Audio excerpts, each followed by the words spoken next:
Welcome back. You're watching Channel 1 Liverpool with me, Rifat Malik. Channel 1 Tobruk. Channel 1 Albert Dock. Time to take a look at the headlines now. It's 10 to 11. I'm Rifat Malik. 9 o'clock. I'm Rifat Malik. Christopher Older was found dead. All political campaigning has stopped. Stand head to head with...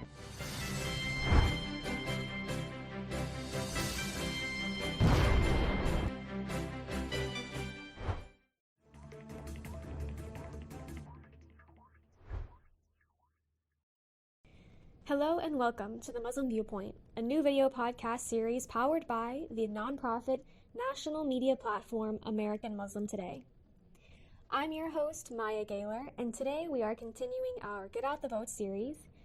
Joining us is River Gassen, the Democratic candidate for Colorado's 5th Congressional District. Gassen is an educator at the University of Colorado in topics such as astronomy and solar energy sciences. She is also currently doing research work with BioFrontiers. We're just going to be kind of going over a few different things, just kind of you personally, your background, kind of why you're running, things like that, and then more specific issues. So if you're ready to go ahead and start, we can go ahead. So, why I'm running is predominantly because of Roe v. Wade getting overturned, and that really pissed me off. It kind of feels like you can't really be a full American if you're only allowed in certain states, for example. Technically, we're allowed in all the states, but you don't have access to quality healthcare in every state. Women can't feel safe to start families in certain states, and you can't even really accept job opportunities in other states. So it's severely limiting our ability to live that full American dream. And on top of that, you have overwhelming student debt crisis and a housing crisis that's really just handicapping an entire generation from participating in the economy.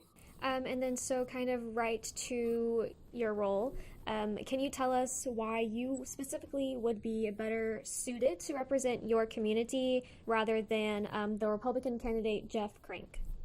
Well, as a young person, I am a little bit more intact to what young people are going through right now.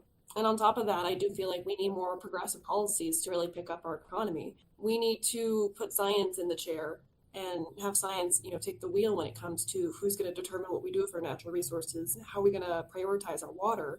We really need to start to prioritize the environment and what the world's going to have for the future generations. Right, and then can you tell us, so we are a Muslim-based publication, obviously, so we will ask all of our candidates how you specifically are connecting with this community in your state, in your area, and other minority communities as well. How will you represent their voice?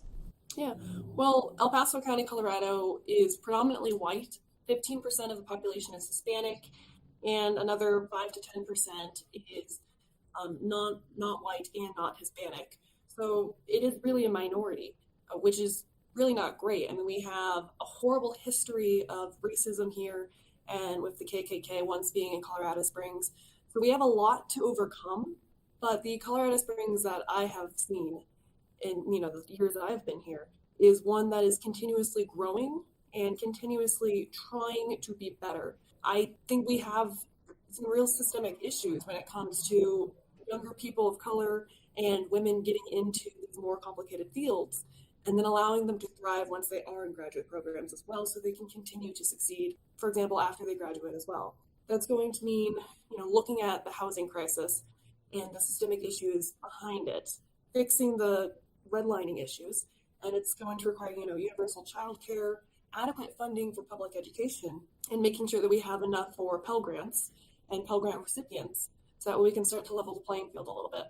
Yeah, and earlier you mentioned that we should have more science involved in making decisions just across the board, but especially, when it comes to our environment and even our own, healthcare.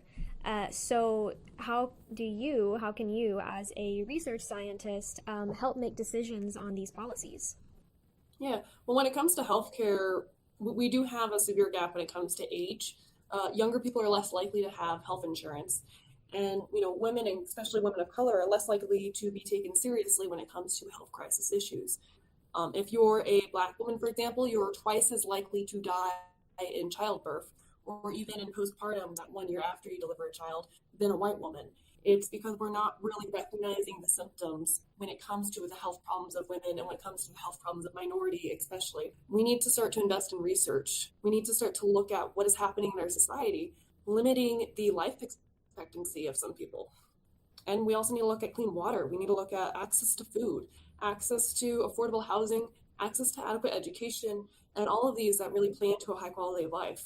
Right. And, kind of moving on to more civic social justice issues, AMT focuses on these quite a bit in our writing and in our, other initiatives as well, including gun control. In Colorado, a ban on assault weapons was introduced last year in the state Senate, but it wasn't passed, as you might know. And currently, Colorado does not require a permit for anyone 18 years or older, but does require a background check for private sales. So if elected to Congress, how would you address the issue of mass shootings, and especially mass shootings involving specifically assault rifles, assault weapons? Well, the greatest threat we have to losing this Second Amendment right that we hold dear to our culture is if we don't get these mass shootings under control. I have some experience of that as a school shooting survivor. What I don't want to see is another generation, my own future children have to go through what I went through. I don't want to see more kids have to hide in bookshelves for 6+ hours while they're waiting for the SWAT team to come and get them. I don't want to see any more kids have to write on their hands saying, if you see me, know I'm in heaven, because they're genuinely afraid that they're not going to make it out of their classrooms that day. We see too much of that. We've seen that at Columbine. We saw that at Arapahoe High School. We've seen that at so many other schools. Sometimes it doesn't even make the national news because it is an everyday occurrence now. We need to look at what is causing these mass shootings, and a lot of it does come down to enforcement of our current gun safety laws, and we need to look at who is committing these mass shootings. If we want to look at mental health, great.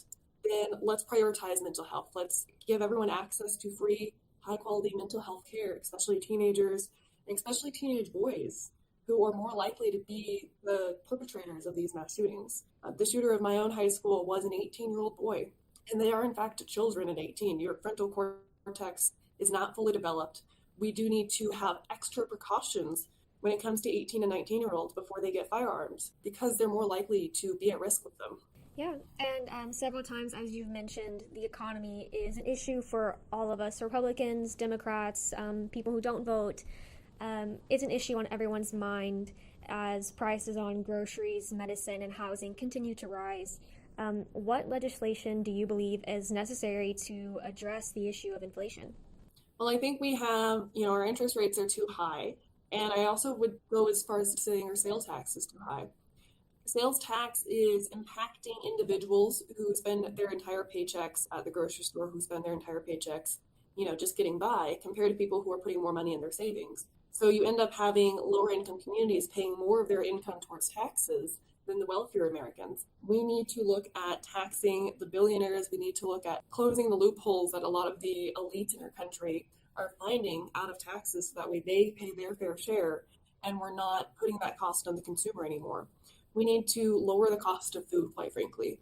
Food and water is a human right, and we need to make sure that it's affordable for the average American. Yeah, and in regards to a more global issue, an issue that AMT has covered quite extensively, the ongoing violence in Gaza, but bringing it home, as yourself a university professor, what are your thoughts on the national outcry that we have seen from students on campuses across the nation, calling for their universities to divest and end the violence? And this includes students at Colorado College. So can you just tell us your thoughts on those protests and, the issue that they are raising awareness for? Yeah, and I do want to clarify, I'm technically a lecturer, not a full professor. I don't have a PhD. So there is a little distinction. I don't want to offend all the professors out there. What I've seen from a lot of students are they're waking up to the terms that our relationship in the Middle East, our relationship with Israel, may not be a healthy one that is purely based on trying to take care of the Jewish people. I do understand that, Iran might attack Israel. They need the ability to defend themselves. However, it has gone too far. When the hospital was bombed and when I saw babies who were unable to be incubated, I saw people like my own mother in there who had to cry over their own infants who couldn't be incubated. And suddenly, I related to that. And I think that's when it went too far, where it looks like Benjamin Netanyahu is not prioritizing civilians. He's not trying hard enough to protect human life in this. And so we do need to be a little bit more critical of Israel right now. Like I said, I do understand that anti-Semitism is very serious, and I don't want to see a rise of that. But we do have to acknowledge that the Palestinian people are, in fact, people who do have a right to live just like everyone else. I think that the younger generations are less likely to kind of define a relationship with Israel just based around why Israel needs to have its own protection. It's a complicated issue, really, because it's hard to say whose land it really is. You know, the Jewish people believe they were there first, thousands of years ago, but then you had people who did in fact live there when Israel was declared a Jewish state.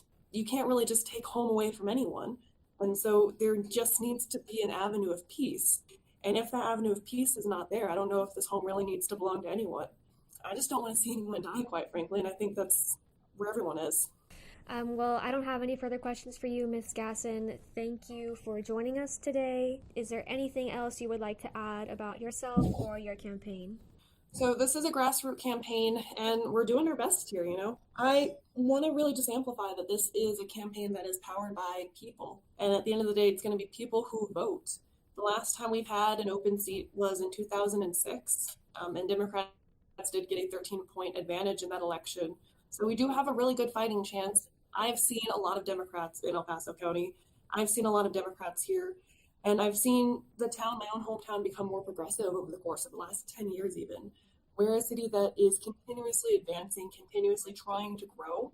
And I want to continue to see that go on even beyond November 5th. And I think it will continue to progress.